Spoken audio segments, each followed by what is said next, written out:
really happened at Roanoke. Everything I'm about to tell you, almost everything, was told to me by my mother and by my father, but mostly by my mother. The Great Spirit care for her soul. I'm not Virginia anymore. I used to be Virginia, or so I was told, but that was in another dimension. I was just a baby, when my grandfather left. He said he was going to get supplies, some rum or whiskey, I don't know, but he never came back. They say the white men do that a lot. Say they're going to go out to get some pipe tobacco, or some rum, or some whiskey, or gunpowder, and then they never come back. Mother said she was awfully sad at first when he sailed away to the old land. But that was before she met the mushroom. What is the mushroom?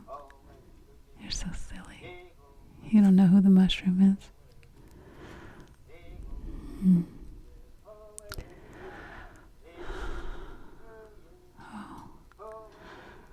The mushroom told me to be careful around people who don't know about her. You must be dangerous if you don't know who the mushroom is. I told you. My name isn't Virginia anymore. Please stop calling me that.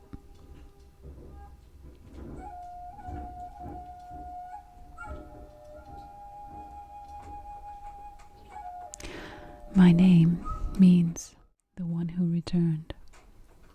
It suits me, my mother says. It tells my story. My mother says I was the first English person to be born in the New World. She said that means I have a very special destiny. To be the first doing anything means you have a very special destiny. But Mother said that being first is the hardest. You have to figure everything out for yourself.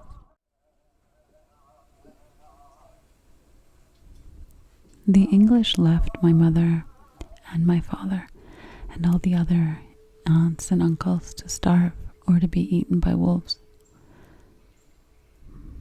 Mother said it was horrible. It was a starving time. After Grandpa left, unspeakable things happened. How would I know what those things were if no one can speak them? Mother said to speak them is to give power to evil. She also said the evil things happened. They had to happen for the mushroom to come to us.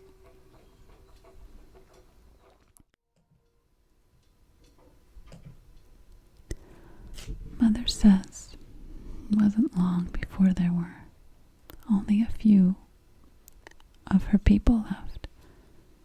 Just her, a few others, and they were sure that they too would die. They heard the rustling in the woods and knew that it was just a matter of time before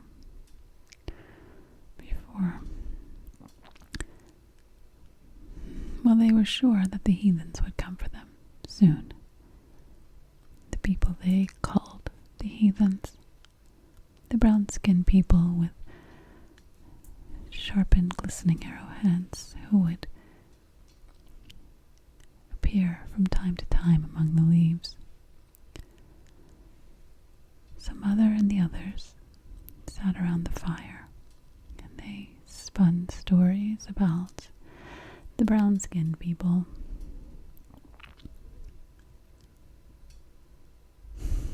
Mother said that later the mushroom showed her that was all propaganda. to keep people divided and separated and to keep the white people from the truth.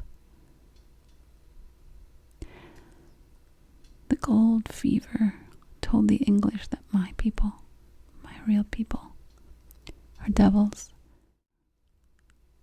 They couldn't see the humanity in my real people. They saw them as cannibals. Mother said the English, her old people, went crazy with madness, consumed by nightmares of being eaten alive by the Croatoans. Some of them died by their own hand because they did not want to die an unchristian death. Mother says I was the only thing that kept her alive.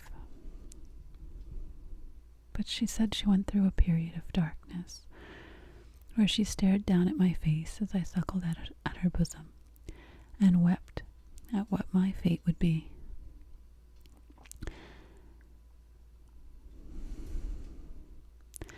And wept because she knew that she would have to kill me first before she killed herself. And she told me of the anger she felt, that a pure, beautiful light that had come into the world through her womb, that light would be snuffed out with her own hands. She cursed the old god, she said. One night, she went to sleep with the firm conviction that she would have to poison us both so we would not have to suffer anymore. I know it's such a dark, depressing story so far, but there is light because today I stand before you and because I will show you the mushroom. Mother resolved to venture deep into the forest where she had gone so many times and seen the poisonous berries growing near the stream. She would gather those berries, this was her plan, handfuls of them, and crush them into the milk to spare her child. As soon as the winter sun rose, Mother trudged through the thick, cold mud. She was barefoot because she had eaten her boots many moons before, and she made her way to the stream. But on the way to the stream, Mother says she came upon a field of wild mushrooms, one she had never seen in England before, and in her hunger, she so ravenously plucked them from the ground with both hands. Knowing that mushrooms can be deadly, she collapsed on the ground and cried, unsure of what to do. Then the miracle happened. It was at that moment that 4 braves emerged from the trees and approached her. Mother says she tried to run, but her body was frozen in fear. They spoke to her, but she understood nothing of what they said. Yet she understood their tone, their intentions. One of the men sat down next to her and reached for me, the baby she was holding in her arms. The stories told around the fire, the fear the English had instilled in her, told her to be afraid, to run for her life. But Mother says something put her at ease. Something whispered to her that she could trust them, that she would be safe, that they would save us both.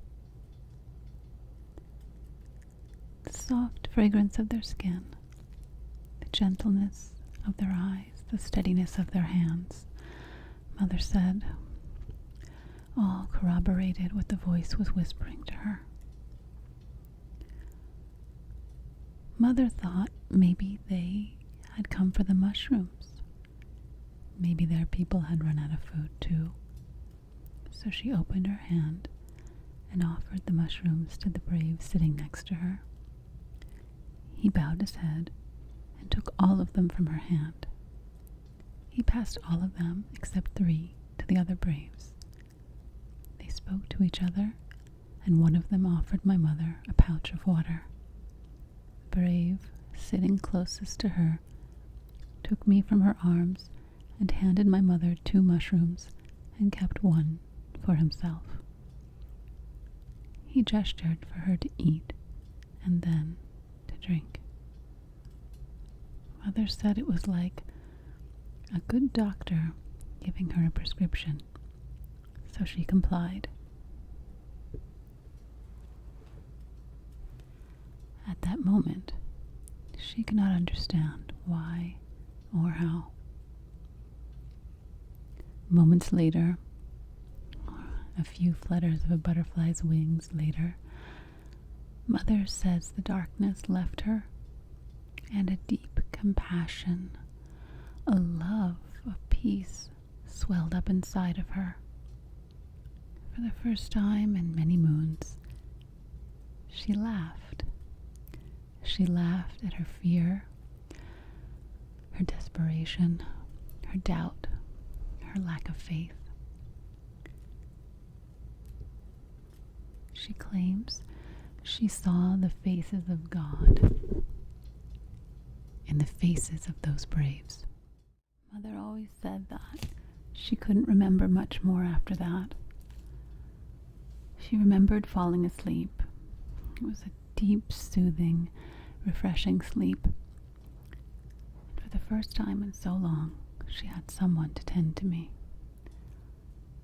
One of the braves awakened her because it was time for me to feed, and she looked deep into the darkness of the night and found hope there. She found truth there.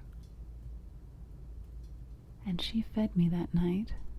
She rejoiced because she had seen our destiny, and it had nothing to do with poisonous berries. Then Mother fell asleep again. When she awoke, the braves were also sleeping, and her femininity had not been disturbed. She did not question this.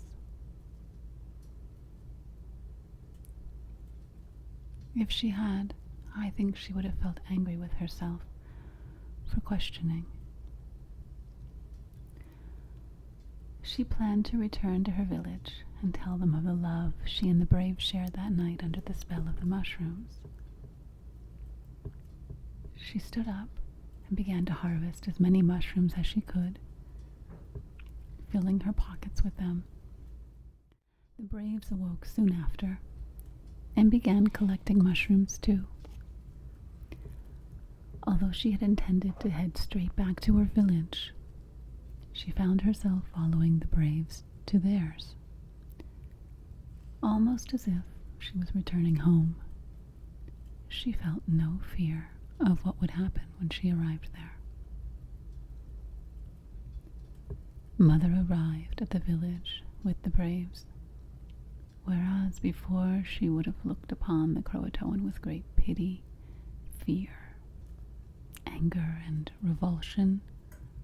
That morn she saw before them the children of the one true God. Her mind did not understand, but her heart and soul did. And the Croatoans greeted her as if she were attending her own coronation. They fed her, they gave her warm furs to wear, and she was invited to enter the women's tent. Mother never returned to her village, not alone at least, not as the same woman who left. And when the English saw the radiance in her eyes, the glow of love about her face, they knew they must have whatever she was having. So she introduced them to the mushroom, and they joined the Croatoan. And this is what happened to the Lost Colony of Roanoke.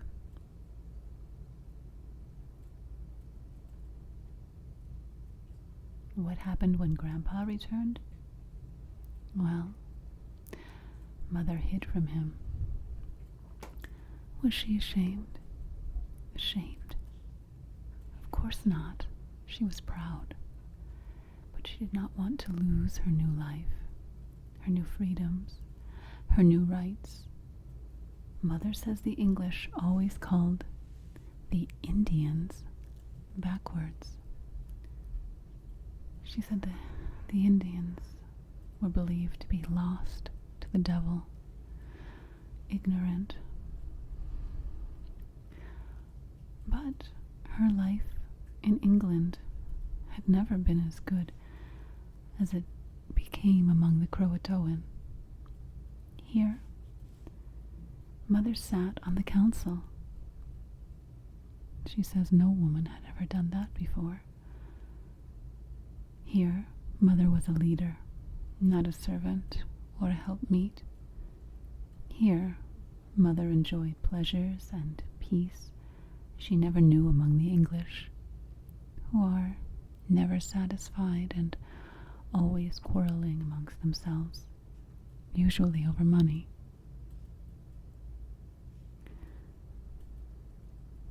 Money. We don't have that here, so it's very hard for me to understand. But Mother tried to explain it to me. Mother said the mushroom told her not to answer Grandpa's calls in the woods. The mushroom told her to stay, and her heart listened, because the mushroom says a lot of things, and none of them has ever been wrong.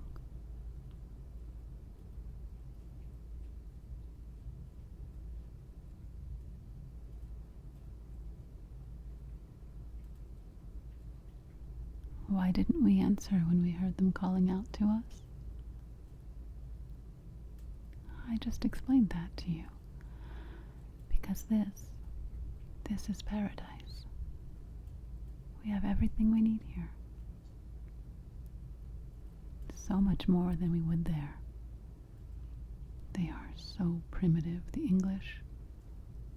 So old mind. They have lost their souls.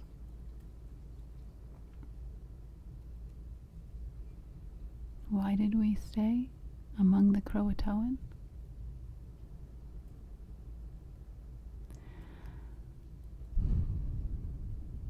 Because the mushroom told us that it would take hundreds and hundreds of years for the pale faces to wake up and give women equality, to show kindness towards outsiders, to respect nature and recognize that they are part of her, and to adopt good hygiene and cleanliness.